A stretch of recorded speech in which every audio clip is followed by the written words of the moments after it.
একজন আমার বাগিনা ছিল, যার নাম নারদ ঋষি পরিচয় দিল। মাঝে মাঝে বিনা সুরে হরি গুণগান গায়।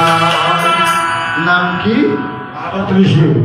নারদ ঋষি বলে, মামা তোমার সঙ্গে নিয়ে চলো আমারে, মামা তোমার সঙ্গে নিয়ে চলো আমারে।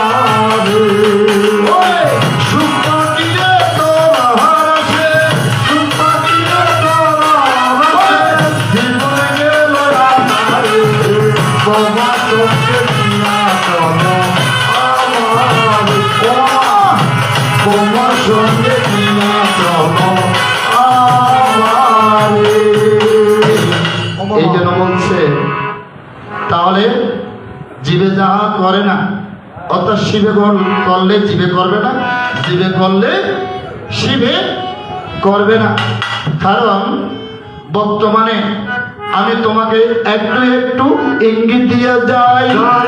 কারণ তোমার এক নাম হচ্ছে শারদীয়, আর আমার এক নাম হচ্ছে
মাত্র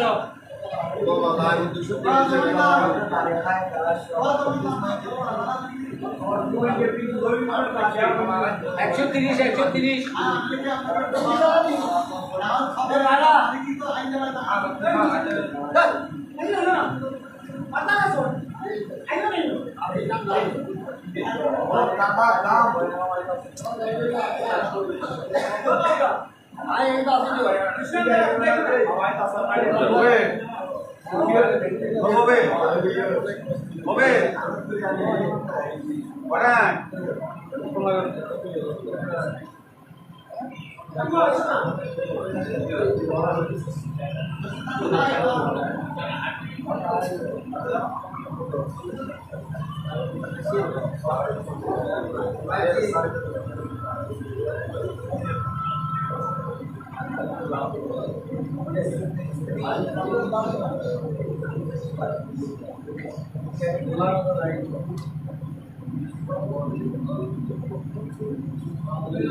একটা মিটার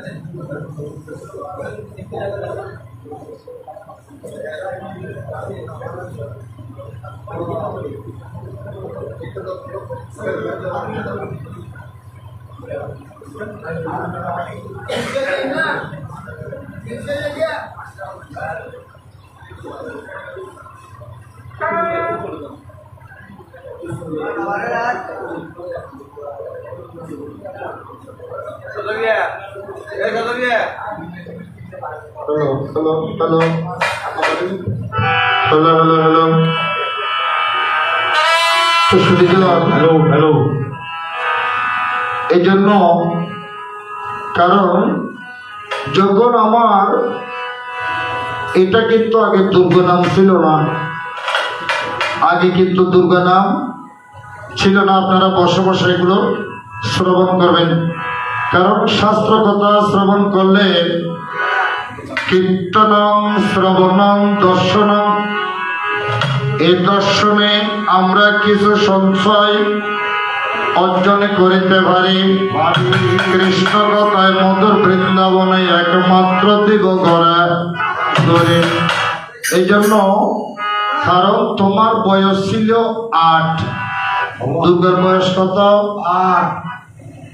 কারণ আর মহাদেবের বয়স ছিল 80। তারপর বুড়ো মানুষ তো বাজে রোজে কিছু জল খাইলে 80, আত্মীয় তলা মাসিক, মাংসের বেলা 80, বাইফুর বেলা কৃষি, জমির বেলা 80। তাই তুমি শোনো দি, যেমন আমার বয়স 80, তোমার বয়স 8, তৈলে আমার কেন ইবে সতী চরণ বুড়ো জামালয়ের সংসার করবে নাকি নিয়ে। কিন্তু আমি তোমাকে ধীরে ধীরে সে জায়গাতেই কবে নিয়ে যাই, কারণ তুমি জন্ম নিলে। কারণ আমি তোমাকে বলেছিলাম 108 বার জন্ম নেবে, 108 বার মরবে, 108 বার জন্ম, 108 বার মৃত্যু। 109 বারেতে তোমার 8-এর পরে আরো একবার ববে জন্ম নিতে হবে। রাজার ঘরে তোমার জন্ম নিতে হবে, জন্ম নিতে হবে, তোমার জন্ম নিতে হবে,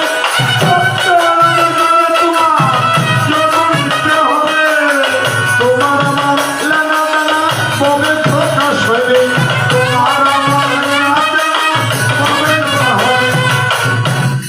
দক্ষ রাজার ঘরে তোমার জন্ম নিতে হবে। তখন তোমার সাথেই আমার সাথে একটু একটু লেনা দেনা হতে পারে। তাহলে দক্ষ রাজার মেয়ে কজন? একে একে 62 জন। আপনারা এগুলো গণে দেখবেন, 62 জন কন্যার মধ্যে চন্দ্রদেবের সর্বপ্রথম 27টি কন্যা দেখো বিয়ে হরে। তারপর তো তার ঘরে সুখ ছিল না, একে মাত্র বুঝাই কেমন করে। এই চন্দ্রদেবী বিয়ে করেছে কয়টা? 27। কৈশ্যমণি করেছিল 13টি। কৈশ্যমণি বিয়ে হবে কি হল? 13টা। তাহলে 27 13 কত? 40। রুদ্রদেবে করেছে 11টি। রুদ্রদেবে বিয়ে হবে কি হল? 11। 51। ধর্ম করেছে 10টি। ধর্মকে যাকে আমরা বলি যমভয় ধমন, কিন্তু সেখানে একটু পার্থক্য আছে। ধর্ম আর যমের মধ্যে একটু পার্থক্য আছে। ধর্ম করেছে 10টি, তাহলে গেল কত? 61। 51 10 61 জন। শেষে একটি কন্যা রায়, যার নাম সতী।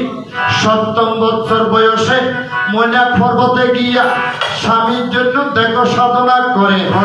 8ম বছর যখন হয়, 8ম বছর বয়সী একমাত্র দেখো গৌরী নাকি গৌরী।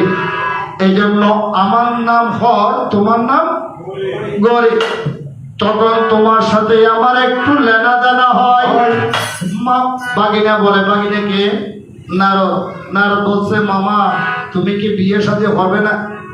তো আমি বাগিনাকে বলি বাগিনা এই সংসারে আমাকে কে বা দিতে পারে? আমি তো বুড়ো মানুষ, সে সংসারে কি আমার কপালে একমাত্র সহধর্মিণী। আমি তো বুড়ো মানুষ বাজে, আরে কেউ ভোটও দিব না, অনেক মাইয়া টিয়া দেব না। এই কথা চিন্তন করিয়া নারদ বলে মামারে কোনো চিন্তা নাই, আমি একটু ঘুরে দেখি, একমাত্র দক্ষ ঘুরে যাই। দক্ষ রাজার ঘরে গিয়ে যখন একবার সতীকে দেখিল, দক্ষ রাজার ঘরে কোন সতীরে দেখি তোমার কি বিনা বাজাইব এমন ভাবে দিয়ে দূর এক দূর হইলে সতী কইলে সেতে গিয়ে বলে মামারে সুন্দর একটাই আমি মামি পেয়েছি। যখন একবার বলছে হদ মামা আই গো সুন্দরী কে মামি ভাই আয় মামি ভাই তাহাতে বাজে আর দাহাই তার বিনে হদিয়ে একটা হতা হইয়া জানাবো হদ দাহাই করি। ধীরে ধীরে মামাকে নিয়ে যখন একবার দক্ষ রাজার রাজ্য ঘুরে গেল, সনিয়া সতীর মা অনপুষ্কর মানে ভয়ের মধ্যে গিয়ে যে সাল তো করে দুই বেলে ওমার তো সোনার মধ্যে লইয়ে যাতে সাল দুই তো গিয়ে এই ভারত মধ্যে সতীর মেয়ে, ওই ভারত মধ্যে দেবাদিদেব মহাদেব। এখন এই ঈশ্বরের যাহার ফোনে বাগিনে নারদের ফটো মামা সোহান হইবে হয় ঠিক আছে। তো ওই এবার আসলে সত্যি নয়, এবার সত্যির মা আমি ঠিক আছে ঠিক আছে ঠিক আছে ঠিক আছে ঠিক আছে ঠিক আছে বিশ্বাস করো এই জগতে ঠিক আছে ঠিক আছে বিশ্বাস করো এই জগতে ঠিক আছে আমাকে বাজি ঠিক আছে ঠিক আছে হল তুরু তুই কি হওয়া ঠিক আছে ঠিক আছে হতে গেল তো তাহলে হইম তাহলে আঁকি বাজি মিশাতে হলে ঠিক আছে হইতে কি যাই এর ঘুরে ঘুরে হইতো যে মাসা দিছে বাদশা পুছো নাকি এন হতে ধীরে ধীরে এইটে বর্তমান বেকিং ডিগ্রি কলেজ দিক তাই সেদিকে নাহি গিয়া তোমাকে রসে রসে আমি বলিবারে চাই একবার তুমি চিন্তা করো একমাত্র কৈলাস করে তো তোমার আমার লেনা দানা কোথায় সর্বপ্রথম হয়েছে সত্য যুগে দক্ষ রাজার ঘরে। কারণ এটা ছিল বসন্ত মাস, এই জন্য এটা বসন্ত মাস ছিল বলে আমার এক নাম বসন্ত, তোমার এক নাম বাসন্তী। এটা কোন মাসে হয়? চৈত্র মাসে। সেজন্য চৈত্র মাসে 13 তারিখ বাদ করিয়ে, 6 তারিখ 1 থেকে 13 তারিখ বাদ করিয়ে শুক্রবারে অধিবাস, শনিবারে বিয়া আমার তলে জুপুর জাপুর হলা গাছে। এই জন্য সংক্ষেপে দিলাম পরিচয়। তুমি শোনো দিয়া মন, আমার সৃষ্টিতত্ত্ব বলতে গেলে একমাত্র সমুদ্র মন্থন থেকে ক্ষীরোদ সাগর থেকে যিনি অনন্ত শয্যায় শায়িত ছিল, যিনি শঙ্খচক্র গদাপদ্ম চতুর্ভুজধারী নারায়ণ হয়, তার অংশ থেকে একে একে 3 জন সৃষ্টি হলো একমাত্র বিশ্ব বসু। এই জন্য সে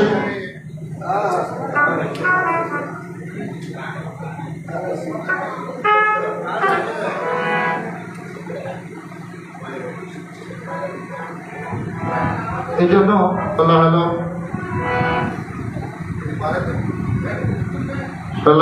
হ্যালো সেজন্য সর্বপ্রথম সূচনায় আমি সতী তোমাকে একটু শোনাচ্ছি, তুমি দেখো। ওরে তুমি আর আমি দুইজনে মিলে, এটা কিন্তু আমার গান না, এটা তোমার গান। কারণ এটা মহাদেবে করবেন, এটা তুমি করবে সর্বপ্রথম। ওরে তুমি আর আমি দুইজনে মিলে ভাগ্য সুখের কে বলছে? দুর্গে বলছে কাকে? স্বামীকে, প্রভুকে। যার যার স্বামী স্বয়ং হয়েছে প্রভু। তো এই জন্য বলছে, কারণ দুর্গা বলছে তুমি আর আমি, আমি আর তুমি দুইজন মিলে বাঁধবো সুখের কথা। ওরে সে ঘরেতেই থাকবো মোরা সারা জনম। ওরে সে ঘরেতে সুখে মোরা থাকবো জনম।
এই জন্য সংক্ষেপে পরিচয় দিয়ে যাবার বেলায় আমার কাছে দুটি কথা করলো জিজ্ঞাসা, বলে প্রভু স্বামী দাও না জানি রে তুমি বলেবে ধর্মকথা শাস্ত্র কথা একমাত্র তুমি স্বয়ং পঞ্চম। অর্থাৎ জানতে চাই বলে 33 করে দেবতার মধ্যে কোনদিন আমি চোখের জল বলে দেখি নাই, কিন্তু তুমি কেন কৈলাসেতে কেঁদেছিলে একমাত্র বলো না গোসাই। বলে তুমি কেন কান্না করেছিলে কারণটা কি? আর দ্বিতীয় কথা আরো খুবই চমৎকার, আমি বলি বারংবার দেখো না ভাবিয়া, বলে একদিন নাকি 3 জন মানুষ অথবা 3 জন ভক্ত, হয়তো দানব না হয় মানব না হয় দৈত্য, 3 জন ভক্ত গেল, তাদেরকে তুমি কিবা দিয়েছিলে, কিবা নিলে, কেন গিয়েছিল কৈলাস নামে একমাত্র বলো নাই আমারে। এই দুটি কথা সঠিক জানতে মনে রাখিছ না, আমি যাহা জানি সত্য কথা সুন্দর কথা একমাত্র করব বিশ্লেষণ। কারণ উনি চমৎকার ভাবে দুটি কথা জিজ্ঞেস করেছে, কিন্তু আমি বুঝি না এত সুন্দর সুন্দর প্রশ্ন তুমি শিখিলে হন জায়গায়।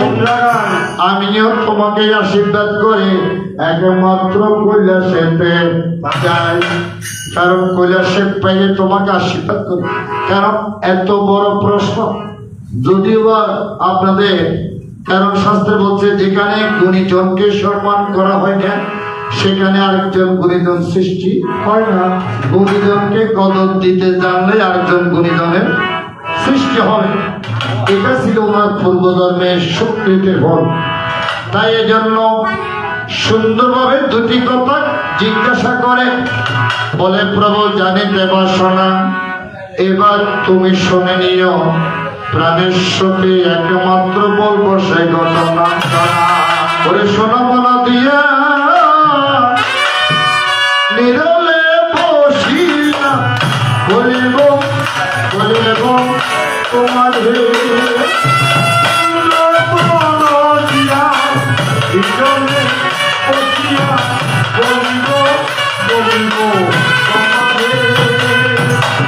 যে কথা শুনলে বলে আসিনি ঘুরে যাবে তোমার মনের ভেতরে।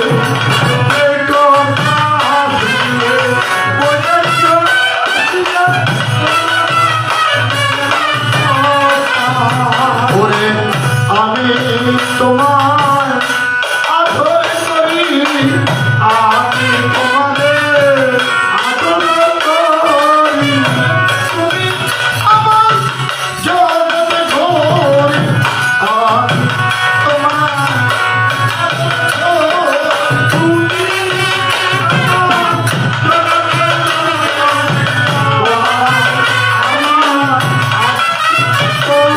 শোনো শোনো প্রাণের সখী, শোনো দিয়া মন, শোনো শোনো প্রাণের কবি, শোনো দিয়া মন, শোনো শোনো প্রাণের সখী, শোনো দিয়া মন, শোনো শোনো প্রাণের কবি, শোনো দিয়া মন। ধর্মকথা ভক্তিলতা সর্ববিশ্লেষণ, ভক্তিলতা সর্ববিশ্লেষণ, গানে যখন আছে তোমার শোনো গান পাতিয়া, যখন আছে তোমার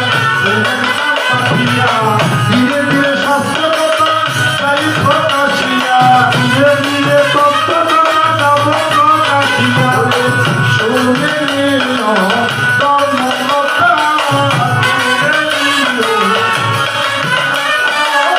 পুরে যাবে তোমার মনের ব্যাপার, শুনে নিও ধর্ম কথা।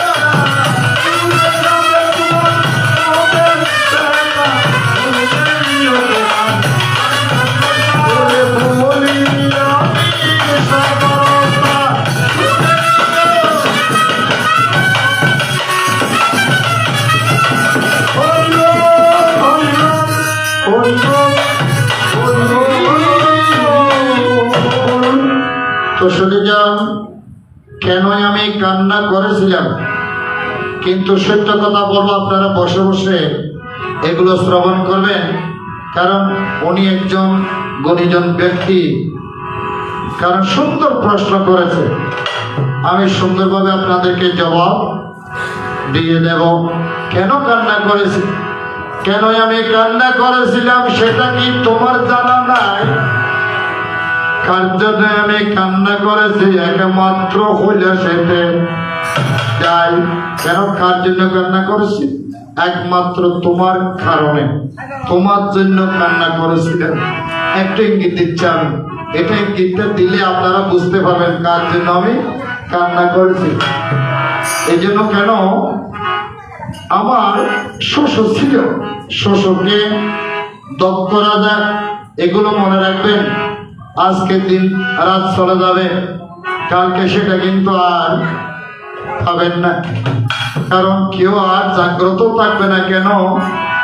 অনেক ক্লান্ত পরিশ্রমে এই কৃষ্ণ কথা, শিবদুর্গ কথা শ্রবণ করার জন্য ধৈর্য ধরে রয়েছে বসিয়া। তখন আমি দক্ষ রাজা, যিনি আমার ববে শ্বশুর রয়, আর শাশুড়িকে যিনি ছিলেন প্রসূতি। তো একদিন দক্ষ রাজা মনে মনে চিন্তন করে বলে, আমি কার সাথে আমার কন্যাকে, আমার মেয়েকে বিয়ে দিয়ে যাই? একদিনই আমাকে সম্মান না করিল একমাত্র মহাদেবে।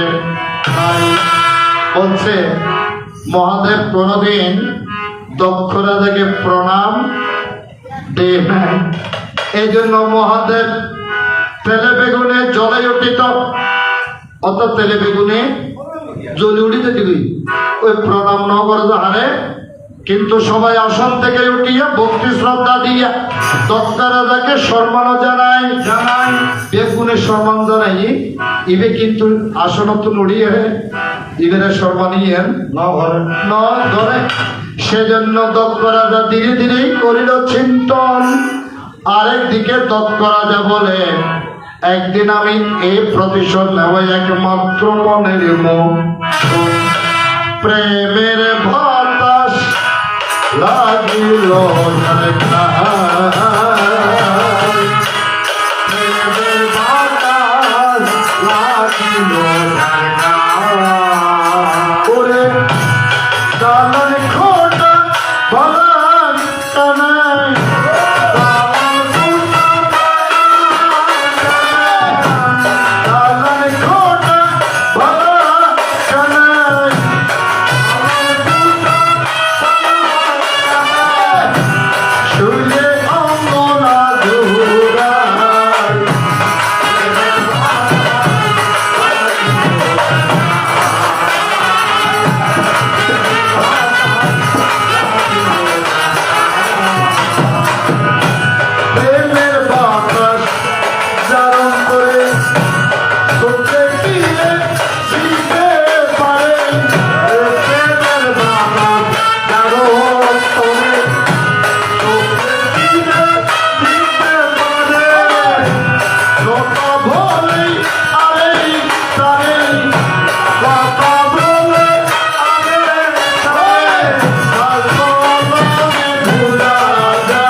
অর্থাৎ শ্বশুরকে কোনদিন প্রণাম করে নাই বলে।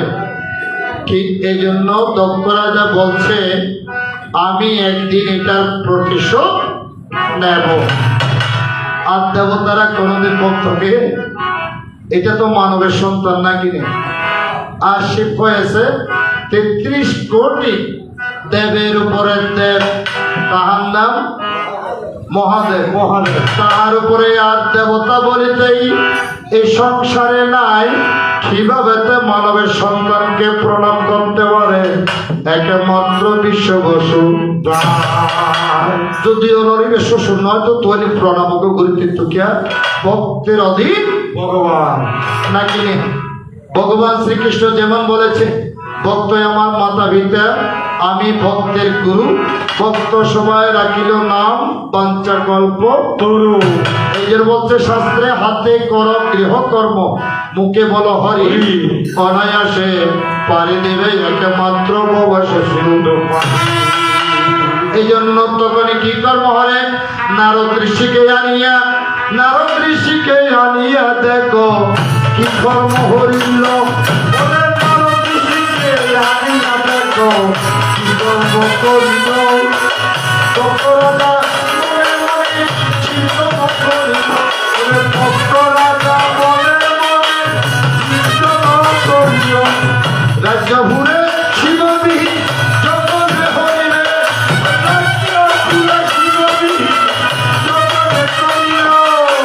নারদ ঋষিকে আদেশ হইল করে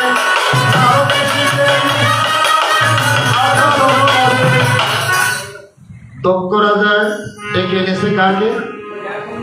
নারদ ঋষিকে। এই নারদ ঋষিকে ডাকিয়ে বলে নারদ আমি তোমাকে একটি দায়িত্ব দিয়ে যাব। বলে রাজা কি দায়িত্ব দিবে তুমি? বলে আমি একটি দায়িত্ব দিচ্ছি, তুমি এই পৃথিবীর মধ্যে সকল দেবতাকে নিমন্ত্রণ করিয়ে আসিবে, রাজাকে নিমন্ত্রণ করবে, কিন্তু আমার মায়ের জামাতাকেই বলা না, পঞ্চাননকে নিমন্ত্রণ না হরে। আরে নিমন্ত্রণ না করতে হইবে অর্থাৎ শিবরী বিকিয়া বন্ধু তুরাই সিংহাদি বাজায়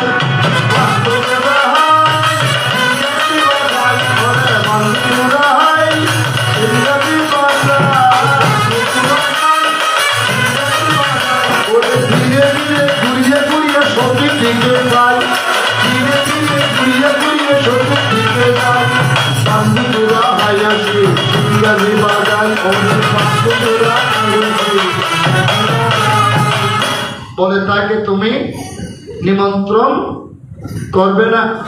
আর তুমি এসে প্রথমে আমার নাকি ভাগ্য সাল কবে নাকি ভুলিয়ে গেল, এটাকে সবার মাঝে বলাই উচিত ছিল। অসতী সতীরে সেই কথা কিভাবে তোমাকে আমি একমাত্র বুঝাতে পারব।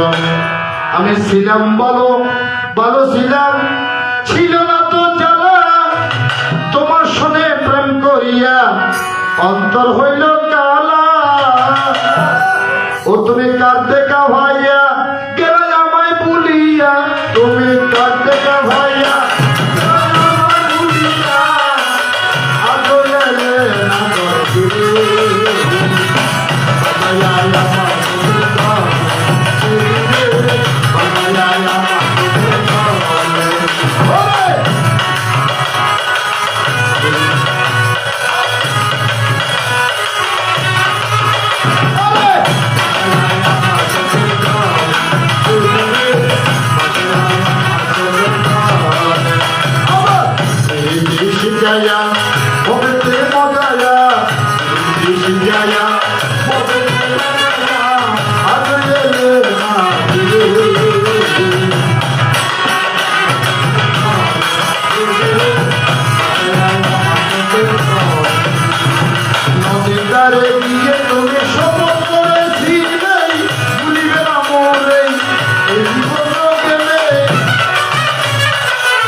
নারদকে বলছে কি তুমি ওই সতী স্বামী পতিকে মহাদেবকে বলে আজকে নিমন্ত্রণ করবে না। সেজন্য এই যজ্ঞের নাম কি হবে? শিববিহীন যজ্ঞ। এদিকে সে কথা নারদ বলে ঠিক আছে রাজা মহাশয়, তাতে দুঃখ নাই, খোদা মাইয়ারও যায় না হোস আমার সে কন্যাকে তুমি বলবে না।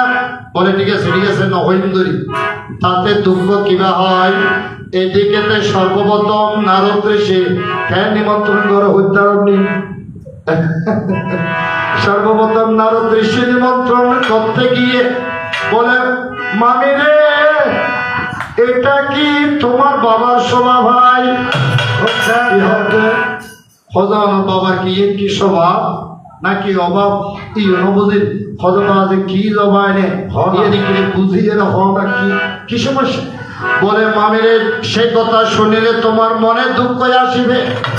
বলে তোমার বাবা আমাকে নিমন্ত্রণ করার জন্য এই জগতে দিল ফাটাইয়া, কত নিমন্ত্রণ করিবে তো ফাটাই, বেগুন নিমন্ত্রণ করতে হই, অনর স্বামীরে নিমন্ত্রণ করতে হই। হলে কি হলে ইবেরে নিন্দা করি নেই ইয়ের হারণে শিববিহীন যজ্ঞের আয়োজন করি। অর্থাৎ অনস্বামীরে বাদ দিয়ে আছে, অনস্বামীরে যদি বাদ দিয়ে যদি নিমন্ত্রণ যদি রাজা প্রজারা যদি দেবতারা যদি এই যায় তাহলে স্বামী নিন্দায় আমার একটু মানহানি নয়। এই কথা বলার পরে সত্যি বলে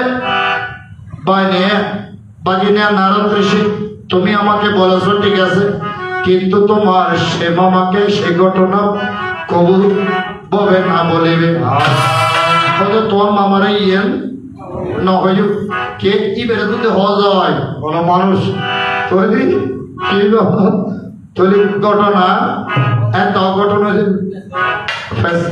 হবে এই জন্য বলছে ওরে পর মানুষের দুঃখ দিলে দুঃখ মনে হয় না আপন মানুষ দুঃখ দিলে মেনে নেওয়া যায়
এই জন্য তখন সতী জগৎ জননী দুর্গত নাশিনী দুর্গা মনে মনে করিল চিন্তন বলেই আমার বাবার মুখে সেই কথা শোভা পায় না এটা কিন্তু আমি প্রতিশোধ নেব একবার বাপের বাড়ি গিয়ে একবার দেখো বলে পঞ্চা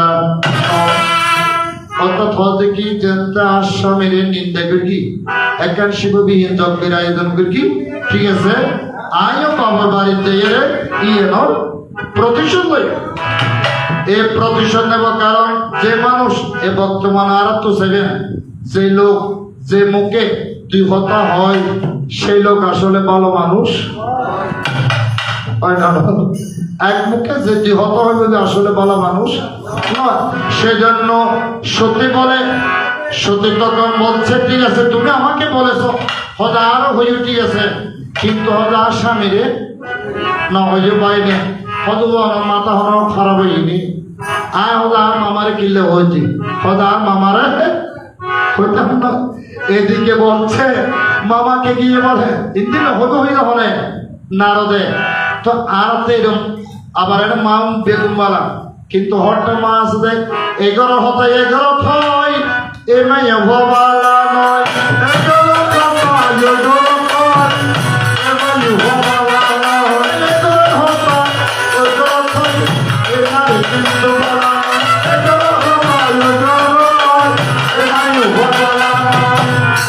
আবার আমার হরটা আবার আরো পুরুষের মধ্যে আছে ওই যোগ্য দাদা গোজি নারদ 11 হতে 11 থই এ নারদ দেবালা নয় 11 হতে 11 হতে 11 থই এ নারদ দেবালা নয় 11 হতে 11 থই মানুষ দেবালা নয় ধীরে ধীরে আমার কাছে চলো দেবতা ধীরে ধীরে আমার কাছে চলো দেবতা আস্তে আস্তে সেই অন্ধকার করে বিশ্লেষণ আস্তে আস্তে সেই অন্ধকার করে ইন্ডিয়া মামিরা হতা হইতেন মামিরে মামিকে সে করি মামারা যে হতে মামা এই তোর শ্বশুরে কেন কেন করে রাখলো বুঝি আমার সুন্দর না হয়তো আমার কি সুন্দর না হাসান কি সুন্দর না হদ বাইরে কি দিয়ে হওয়া কি সুন্দর হদে অনরপাত দিয়ে এখন যজ্ঞের আয়োজন করি কি সাইনবোর্ড লিখে দিয়ে যে শিববিহীন যজ্ঞ হয়তো তুই কে নিয়ে হয়তো গরম কিনে হয়তো তুম মামিরে হইস না হন হয়তো দুরু আর মামিরে কিনলে হইতি আর হনর দরকার নেই কে মামি মামা মামি কেন শনিয়ে কারণ গানে বলে সেদিকে নয় এলো না কিছু ভালো লাগে না এবার আসো তারে আমি মজা দেখাবো এবার আসো তারে আমি মজা দেখাবো কিছু ভালো না কিছু ভালো লাগে না কিছু ভালো লাগে না এবার আসো তারে আমি মজা দেখাবো এবার আসো লজ্জাপতি উড়িয়ে আমি নই তার হাতে লজ্জাপতি উড়িয়ে আমি নই তার হাতে ওরে জগন গগন আমার করে গলন আমার করে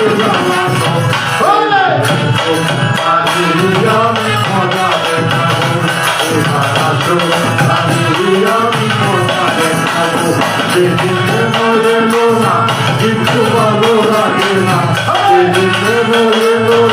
কিছু ভালো লাগে না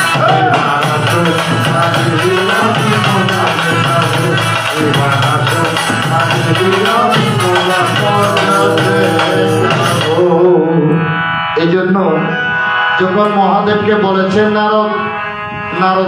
নারদকে বলে মহাদেব বাগিনে তোমার মামিকে সে ঘটনা ববে না বলিবে একবার যদি বলে যাও তাহলে বাপের বাড়িতে গিয়া অঘটন ববে ঘটাইবে ওদের বড় বাড়ির যাই অঘটন ঘটাই ওদের তুই ইয়ে নয় ওমা ইঞ্জি তো বাইরে এবার সতী গিয়ে বলে স্বামী তুমি আমার পরম গুরু আর স্ত্রীর জন্য স্বামী হয়েছে প্রথম গুরু এই জন্য বলছে স্বামী ব্রহ্ম স্বামী বিষ্ণু স্বামী মহেশ্বর স্বামী ব্রহ্মা স্বামী বিষ্ণু স্বামী মহেশ্বর স্বামী ব্রহ্ম স্বামী বিষ্ণু স্বামী মহেশ্বর স্বামী ব্রহ্ম স্বামী বিষ্ণু স্বামী মহেশ্বর স্বামী কৃষ্ণ হরে নাম কৃষ্ণ পরম ঈশ্বর স্বামী কৃষ্ণ স্বামী স্বর্গ স্বামী মত্ত স্বামী যে পাতা যে স্বর্গ স্বামী যে পাতা স্বামী স্বর্গ স্বামী মত্ত স্বামী যে পাতা স্বামী স্বর্গ স্বামী মত্ত স্বামী যে পাতা স্বামী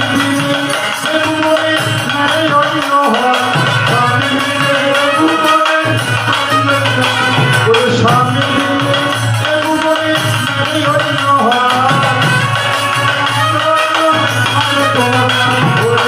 স্বামী হইল অন্তর্গামী স্বামী হইল অন্তর্গামী স্বামী হইল অন্তর্গামী স্বামী হইল অন্তর্গামী স্বামী হইল অন্তর্গামী জগত স্বামী হইল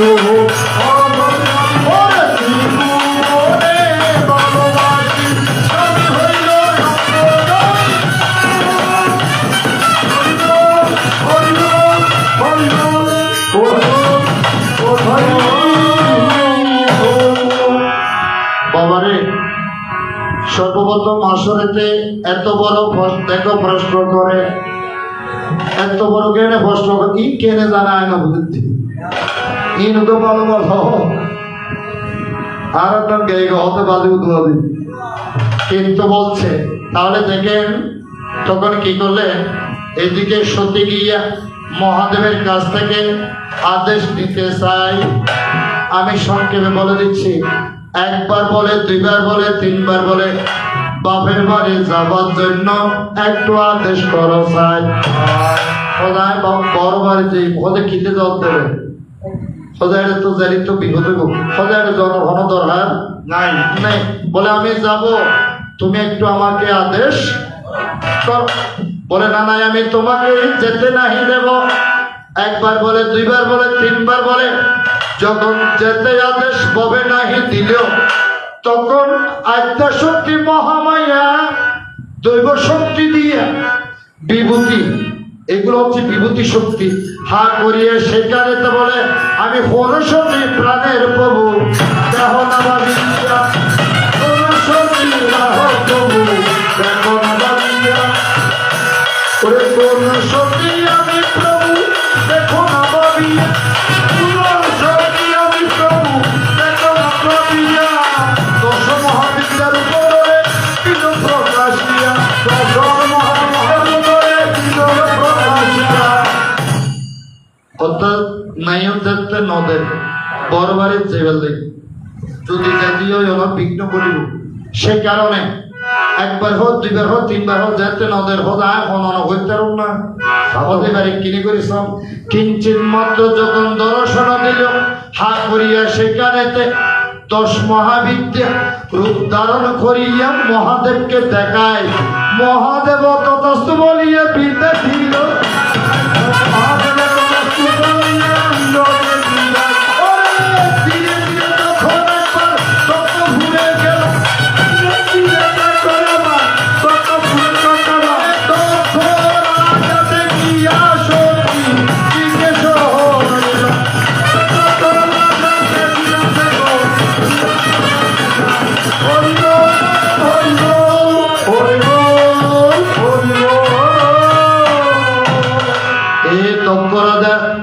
বাড়িতে সতী দেখো গেল কি জানো, ওই মহাদেবের রুবিয়া দাহাই কালী তারা মহাবিদ্যা ষোড়শী ভুবনেশ্বরী, এই 10 মহাবিদ্যার রূপ সর্বপ্রথম 10 পাইল অনেক দেবাদিদেব মহাদেব। এ মহাদেবের দর্শন পাইয়া দুর্গা গেল বাপের বাড়ি গিয়ে বাবাকে বলে, বাবারে এক মুখে কেন তুই কথা শুনি, একমাত্র ছুটি লই আমার দেখো আনবরণী খোঁজে আমার ইন্ডিয়া।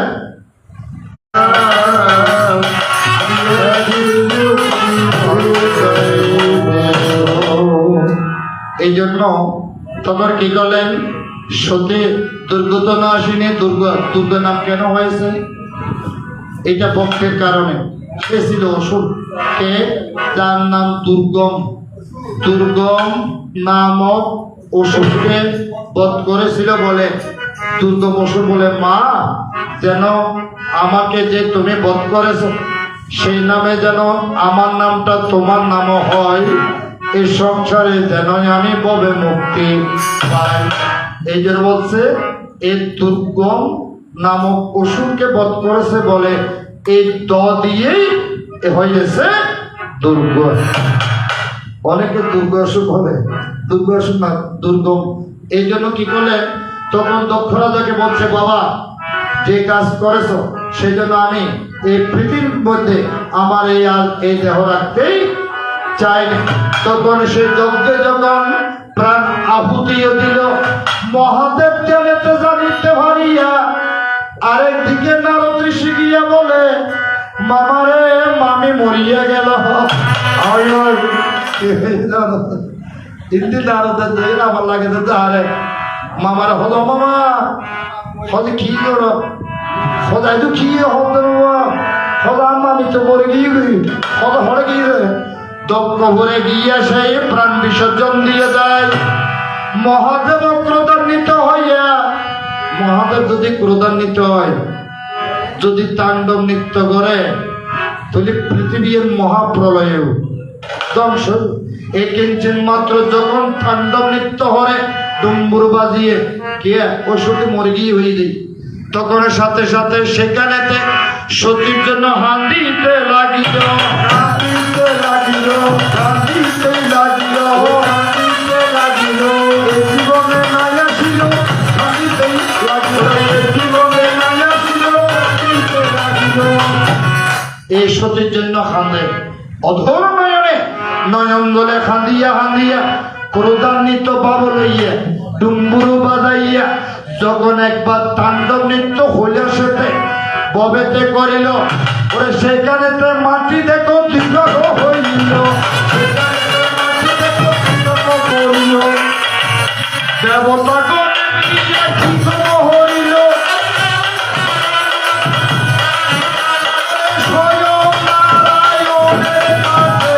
সবাই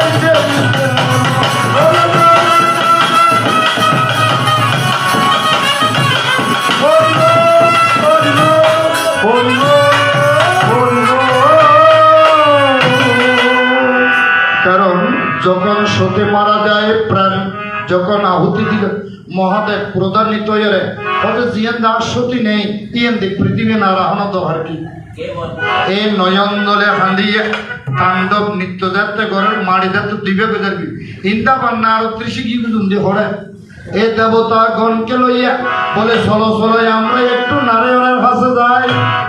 গোলক বৃন্দাবন যাইতে সাথে হতে কিয়া একমাত্র মহাদেবের শান্ত করিতে দিবি শঙ্খ চক্র গদা ভদ্র চতুর্ভুজারি নারায়ণ, নারায়ণ ছাড়া আর কেউ তাকে সান্ত্বনা দিতেই পারবে না।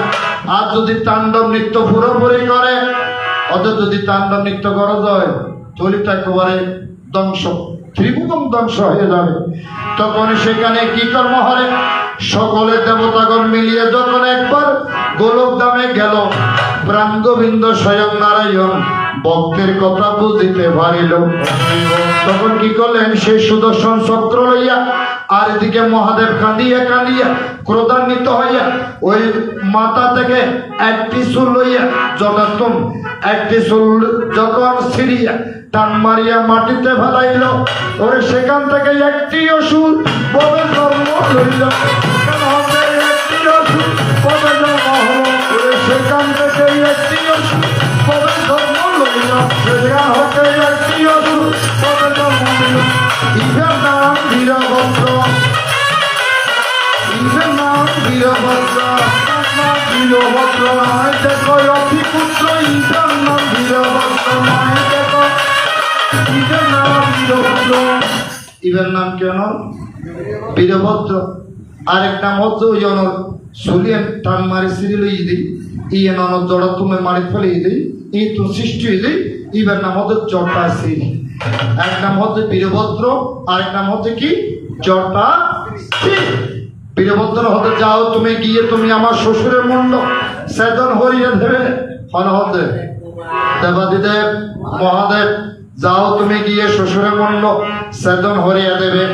যে মুখে দেবতার নিন্দা শুনেছে, যে শিব নিন্দা করেছে তার মুন্ড ছেদন করিয়া শাশুড়ি ছিল মহাদেবের শাশুড়ি প্রসূতি শিবভক্ত বলে কাঁদিয়াই উঠিল।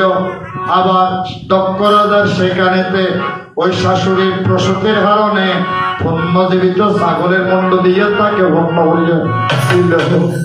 ছাড়ে দিয়ে দিল দক্ষ রাজারে ওই সতীর মা প্রসূতির হারণে শিবভক্ত বলে হদা স্বামী আয় আবার ফিরি পাইতেন স্যার কি আয় আমার একদম পরম ভক্ত। এই জন্য বলছে যত্র জীব তত্র শিব, যত্র নারী তত্র গরিব। এদিকে তখন শাশুড়ির কান্না শুনিয়ে আবার অজামুন্ড হচ্ছে ছাগলের মুন্ড আনিয়ে দক্ষ রাজাকে দেখো গলার মধ্যে ধারণ করে যায়। আগের মতন হতে পারে কিন্তু অজামুন্ড ভাবে দেখতে তাহলে হতে ঠিক আছে অনেক পুণ্য জীবিত করেন তা তো হন যোগ্য নাই। এই জন্য বলছে এই জন্য তখন এদিকে কি করলেন মহাদেব ধীরে ধীরে গিয়া ওই সতী যজ্ঞে ওই যজ্ঞ যাইয়া কি করিল দক্ষ রাজার যজ্ঞে গিয়ে তখন সতীকে কান্দে লইয়া ঘুরিতে লাগিল। হিন্দি ঘুরের হিন্দি তাণ্ডব নৃত্য করে এই ঘুরতে ঘুরতে যদি অনার ঘুরতে ঘুরতে যদি তাণ্ডব নৃত্য করতে হয় তাহলে কি হইতো ধ্বংস হইতো। তো নারায়ণে কি করি সুদর্শন চক্রকে বলে যে সতীকে কান্দে লইয়া মহাদেব নিয়ে যায়। এক এক করে খণ্ডন হরিবে, এহানোর টুকরা হরিবে, যেখানে হরিবে সেই টুকরা সেখানে এক একটি করে ভবে তীর্থ হবে। সেই তীর্থস্থানে সনাতন ধর্মের পরিণত হবে। এখন আরব বাংলাদেশত প্রকৃত 3 দিন আর 48 জন প্রকৃত ভারত, সেজন্য এগুলো হয়েছে কি 51টি পীঠের তীর্থস্থান হয়েছে সনাতন ধর্মের। তখন নৃত্য করতে করতে এদিকে তখন চক্র দিয়ে যখন খাটিল, এই সতীর দেহ আত্মভাবে নাই, মহাদেব ধীরে ধীরে ওই ক্রোধান্বিত মনটাই একবার শান্ত হইয়া তাই এই জন্য বলছে কাছের ভিতর ও চিনে পাখি কেমনে আসে কাছের ভিতর ও পাখি কেমনে আসে